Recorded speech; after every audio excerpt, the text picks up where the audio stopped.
Hello everyone and welcome to Elden Ring. In today's video I'm going to explore how good is the Sword of Night and Flame after the patch and after they nerfed and fixed certain things. The damage was insane, beyond charts even with the minimum star requirements, and because we were using Determination and Royal Knight Resolve in the offhand, the damage could skyrocket. However, this was fixed and now the sword is working as intended.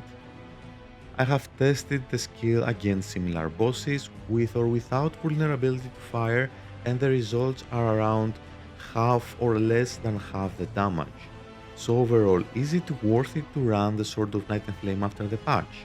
In my opinion, it's not broken, it's not overpowered, however, it's still very decent.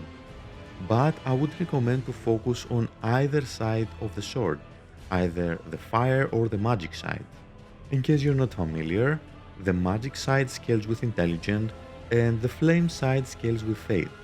So it's best in case you want to increase the maximum damage from either of the skills to focus in either of these attributes. I personally went with fire and faith because early game you find very good nodes that also increase your fire damage, and I made most of this because most of the enemies I faced aren't resistant to fire, especially Renala as a boss, although I did find a little easier to overall kill her using normal melee attacks because you can stagger her.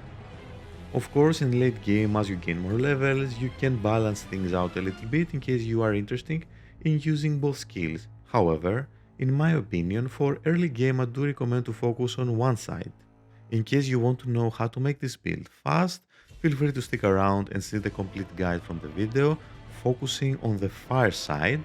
I made some changes based on the patch, however, this still works and it's actually very decent, and I do prefer the fire side. As I told you, it has a very wide range, it deals surprisingly good damage, and it's actually quite fast to cast the skill. As a first step, let's have a look at the recommended class. To focus more on range and sorceries, of course, the astrologer is the best choice. However, personally, I do recommend to go with a confessor because we meet the stat requirements for both strength and dexterity to one-hand the Sword of Night and Flame, and thus utilizing its full potential even against bosses or when you want to find the regular mobs. Golden Seed as a keepsake because honestly this is one of the best options you can choose, if not the best. After we get Torrent, we're going to visit this location in this bridge. You can continue and drop by this bridge in order to access patches and go to his quest, get a gold pickle for food. I already made a separate video, link will be in the description, as well as when you have to kill certain bosses to get free 120 to 150,000 runes that can boost our level up to 40 very early in the game. After patches, we're going through the bridge once again. On the right, there is a free smithing stone number 1 that can upgrade our weapon later. The next thing we can do is optional. You can go to the Mistwood outskirts site of Grace, follow this route and meet the great Kenneth High. You can either do his quest and get nothing as far as I know, or you can kill him and get a free golden seed. Continue a little further and you're going to find the third church of Marika.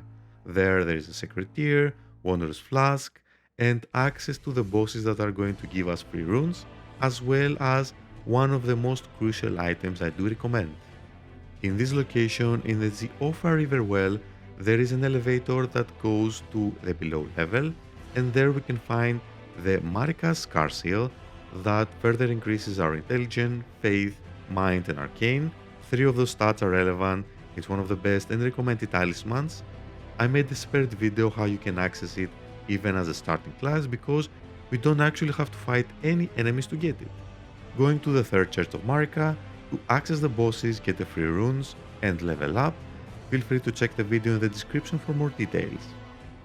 With our free runes, level up Intelligence and Faith to 21, Endurance to 14, and the rest go to Vigor, while saving 10 to 15,000 runes so we can buy the upgrade materials for the sword. From the Stormhill sack, we're going to visit the War Master shack in order to buy an Ash of War that I do believe can be optional when you use the Sword of Night and Flame and the shield.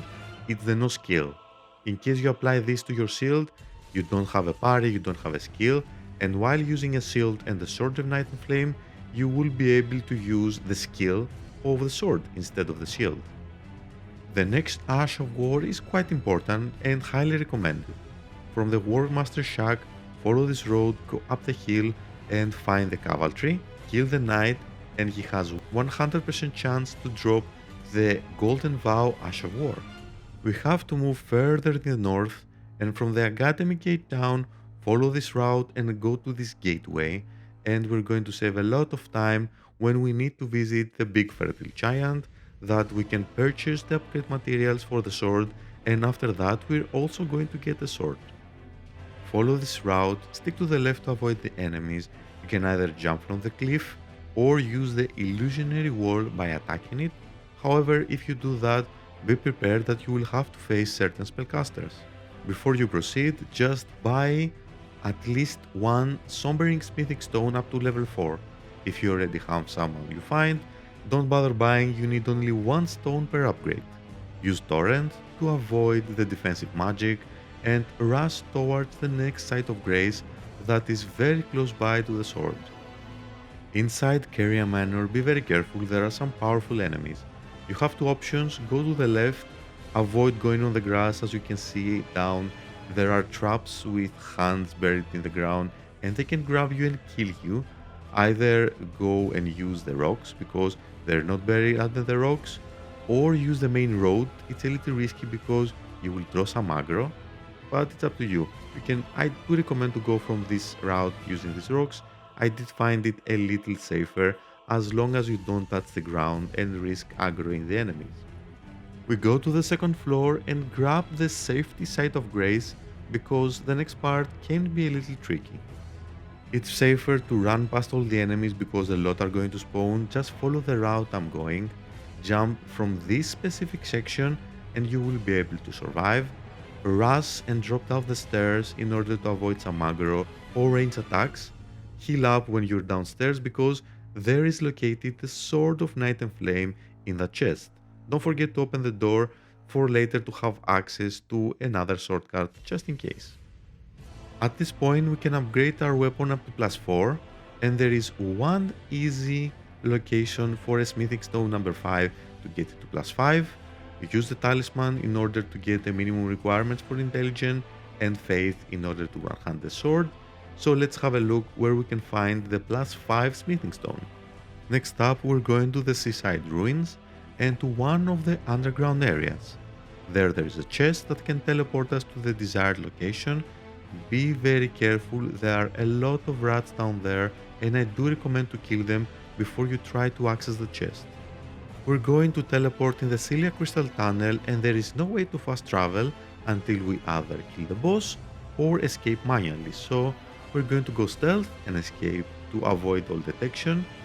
These centipede, cockroach, shrimp looking enemies are very nasty.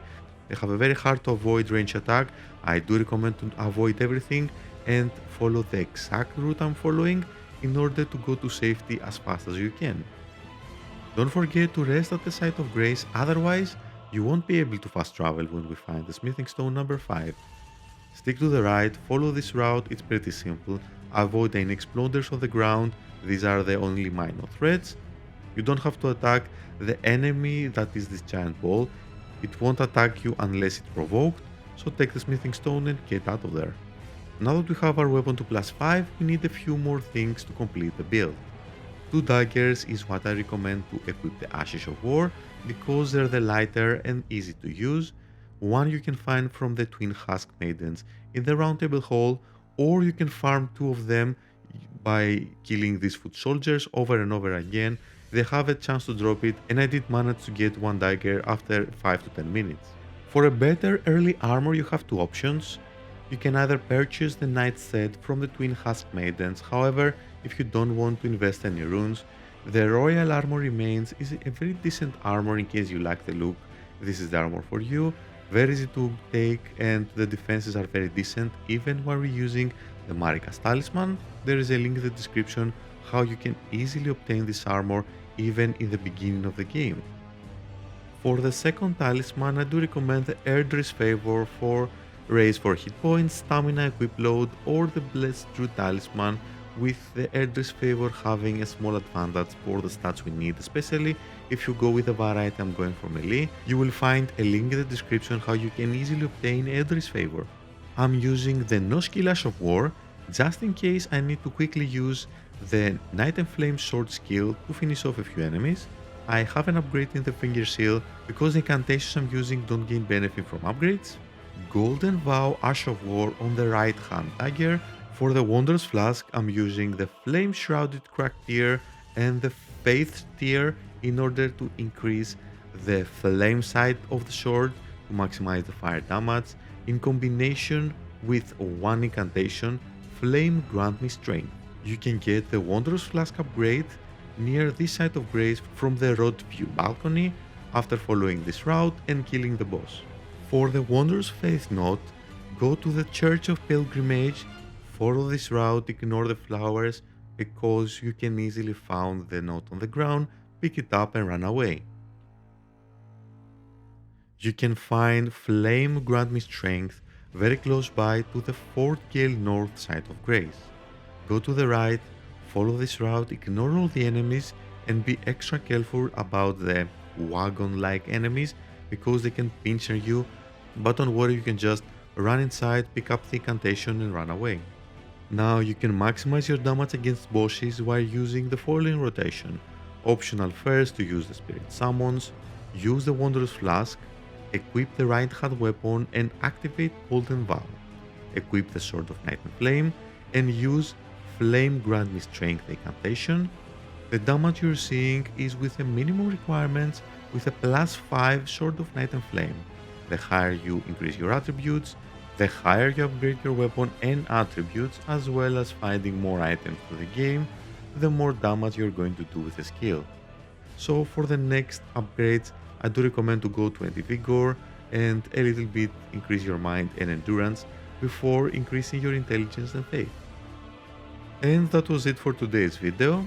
I really hope you will like this build and it will help you to make your journey a little easier while running Elden Ring. So thank you very much for taking the time to watch it and an extra thank you in case you stick around until the end. Feel free to like, subscribe to stay tuned for more upcoming videos for Elden Ring and other video games. And as always, I wish you all a wonderful day.